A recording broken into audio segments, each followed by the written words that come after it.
this is Silky Khanna and we are doing some applications of trigonometry of class 10 from NCERT. Exercise 9.1 से पहले जितने भी examples थे, there were 7 examples which I have already explained to you, and today I am going to start exercise 9.1. Okay, so exercise 9.1 first question. इसकी बच्चों figure जो है वो आपकी बुक में गिवन है, बट एग्जाम में कभी भी गिवन नहीं आएगी. So I am going to explain you कि हम फिगर कैसे ड्रॉ करेंगे पहले. ठीक है, तो क्वेश्चन समझते हैं. Circus artist. अच्छा एक सेकेंड, एक्सरसाइज स्टार्ट करने से पहले मैं एक चीज आपको रिकॉल करना चाहूंगी कि इस चैप्टर में दो टाइप्स के एंगल्स होते हैं, angle of elevation and angle of depression. Angle of elevation में जिस चीज को हम देख रहे हैं वो ऊपर होती है और ऑब्जर्वर हमेशा नीचे होता है. लाइक इफ फॉर एग्जांपल अगर मैं बिल्डिंग के टॉप को देख रही हूँ तो वो ऊपर है और ऑब्जर्वर नीचे है. मैं यहाँ पर हूँ और मैं बिल्डिंग के टॉप को देख रही हूँ. So this angle is called angle of elevation. But angle of depression is what, कि अगर मैं बिल्डिंग के टॉप पे खड़ी हूँ और मैं नीचे रख पड़ा हुआ स्टोन वो देख रही हूँ, ऑब्जर्वर कहाँ है? ऊपर. स्टोन कहाँ है जिसको मैं देख रही हूँ? नीचे. So such angle is called angle of depression. Okay? So angle of elevation में observer नीचे, object ऊपर. Angle of depression में observer ऊपर, object नीचे. ये पहचान है दोनों angles के बीच में. Alright? So start करते हैं. Circus artist यानी observer is climbing a 20-meter long rope. A circus artist is climbing a 20-meter long rope which is tightly stretched and tied from the top of the vertical pole to the ground. Find the height of the pole if the angle made by the rope with the ground level is 30 degree. ठीक है, circus artist क्या कर रहा है? देखो एक पोल है, पोल तो ऑब्वियसली सीधा होगा, वो तो टेढ़ा मेढ़ा नहीं हो सकता. तो ये पोल है हमारा और उन्होंने बोला है कि सर्कस आर्टिस्ट चढ़ रहा है, क्लाइंब कर रहा है रोप को. रोप सीधी पे तो क्लाइंब कोई कर नहीं सकता, थोड़ी सी टिल्टेड होगी, तो उस रोप पे वो क्लाइंब कर रहा है और वो 20 मीटर लॉन्ग रोप है और जो वो रोप है वो टाइटली स्ट्रेच्ड है. बिल्कुल मतलब उस पे बीच में कोई नॉट या कुछ ऐसा नहीं है, टाइटली स्ट्रेच्ड है. And tied from the top of the vertical pole, pole के टॉप से टाइड है. कहां तक? टू द ग्राउंड, यानी ग्राउंड तक वो टाइड है. Like this. ठीक है, अब वो तुम फिगर ऐसे बनाओ या फिर इस तरह से बनाओ, इधर पोल कर लो, वो बात एक ही है. यहाँ पर ये रोप हो गई, यहाँ पर ये रोप हो गई. ये 20 मीटर यहाँ पर लिख दो, यहाँ पर ये 20 मीटर है. So it is one and the same thing. Okay, अब हमें क्या निकालना है? Find the height of the pole. ये हाइट है पोल की, ये हमको निकालनी है. If the angle made by the rope with the ground level is 30 degree. अगर रोप और ग्राउंड के बीच का जो एंगल है वो 30 डिग्री है, यानी this angle is 30 degree. Alright, या फिर अगर हम यहाँ देखें तो हमें पोल की हाइट निकालनी है. इफ द रोप और ग्राउंड के बीच का एंगल जो है वो 30 डिग्री है. तो दोनों फिगर्स सही है. ठीक है, हम इसको मानते हैं A, B एंड C. ठीक है, अब हमें क्या क्या, देखो हमें एक तो ये चीज है हमें जो निकालनी है और ये चीज गिवन है. So this is hypotenuse. अगर इस एंगल के विद रिस्पेक्ट टू देखा जाए तो इसके ये जो है वो ऑपोजिट साइड है यानी परपेंडिकुलर, और ये क्या है? हाइपोटेन्यूज. और ऑपोजिट साइड और हाइपोटेन्यूज का कौन सा होता है? साइन थीटा, है ना. तो हम साइन 30 लगाते हैं यहाँ पर. Sine 30 is equal to AB upon AC. तो साइन 30 होता है 1/2. AB क्या है? H. AC क्या है? 20. ठीक है, तो H क्या आ गया? 20 अपॉन 2. ये 20 चला गया इधर, which is 10. So that means 10 meter is equal to height of the pole. Alright? Okay guys, let's start second question which is very important और बच्चों को बहुत डाउट होता है इस क्वेश्चन में, बार बार पूछते हैं, तो आप एक ही बारे में अच्छे से ध्यान से सुनिए. ठीक है. A tree breaks due to storm. सबसे पहले तो यही सेंटेंस समझो. A tree breaks due to storm.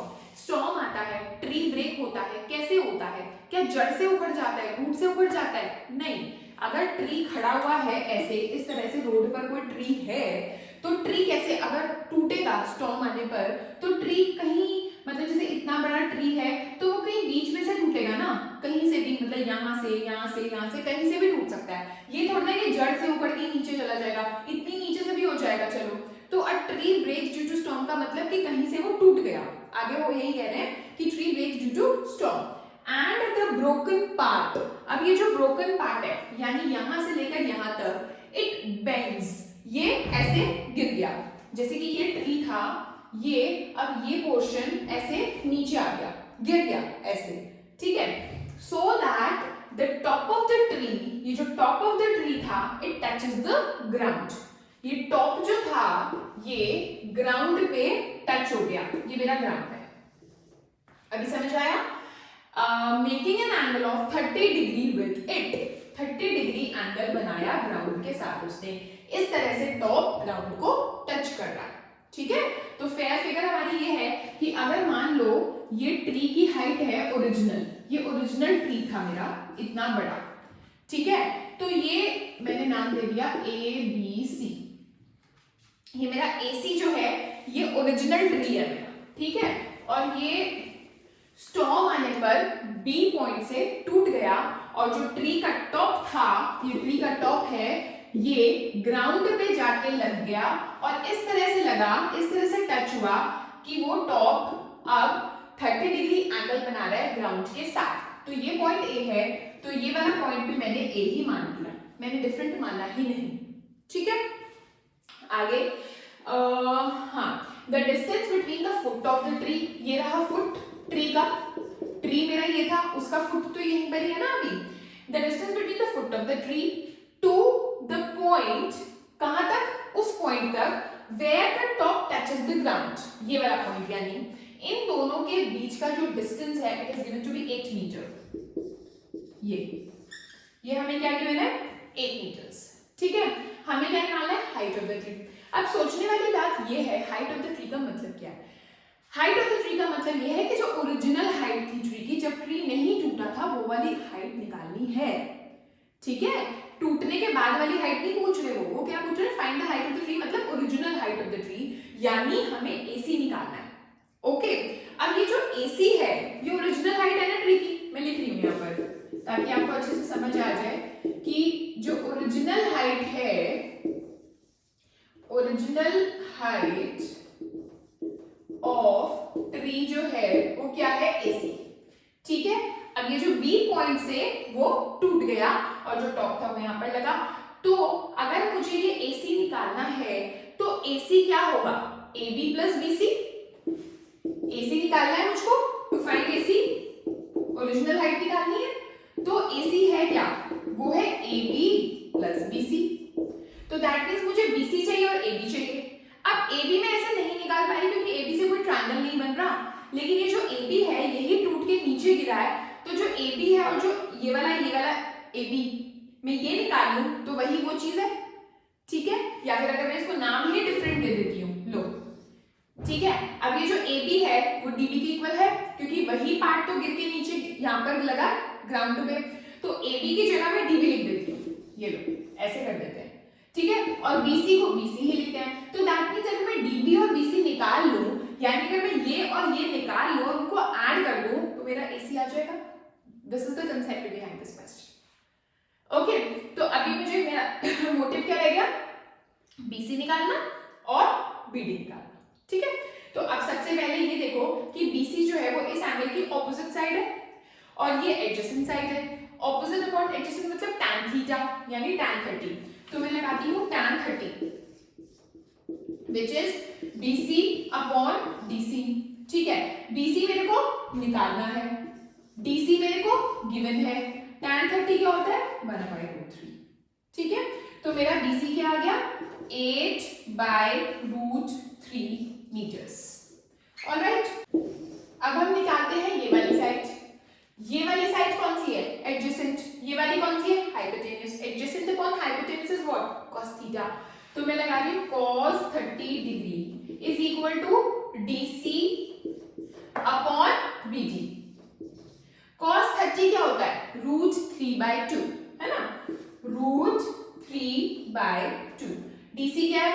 8। BD क्या है? नहीं पता, निकालना है तो BD लिख दो यहाँ पर, ओके। अब क्या करूंगी मैं? इन दोनों को क्रॉस मल्टीप्लाई कर रही हूं ऐसे, तो ये क्या हो गया? BD तो मेरा इधर आ गया, ये 2 8 16 और √3 भी नीचे आ गया, √3 तो मेरा BD आ गया 16/√3 मीटर्स। अब मुझे उन दोनों को यहाँ पर पुटिंग करनी है और मेरा आंसर आ जाएगा, है ना, ऐड करना है मुझको। तो मेरा AC जो है वो है BD प्लस BC, यानी 16/√3 प्लस 8/√3, ये रहा। ओके, अगर मैं LCM लेती हूँ तो √3 आएगा और ऊपर आएगा 16 प्लस 8 विच इज 24। रूट में कभी भी नीचे अगर डिनोमिनेटर में रूट आ रहा है उसमें आंसर में मत छोड़ो, उसको रैशनलाइज कर दो, ठीक है। तो इसको मैंने रैशनलाइज कर दिया √3/√3 से, ऐसे। Okay, so it will be 24√3/3। 3 कैसे आए नीचे? √3 into √3 is 3. Okay, so 3 8s are 24. So my answer is 8√3 meters. All right, ठीक है। ये क्वेश्चन बहुत इंपॉर्टेंट है बच्चों, और पता नहीं क्यों बच्चों को थोड़ा सा डाउट रहता ही है इस क्वेश्चन में। मैंने अच्छे से समझाने की कोशिश की है, होपफुली आपको समझ आया होगा, ठीक है।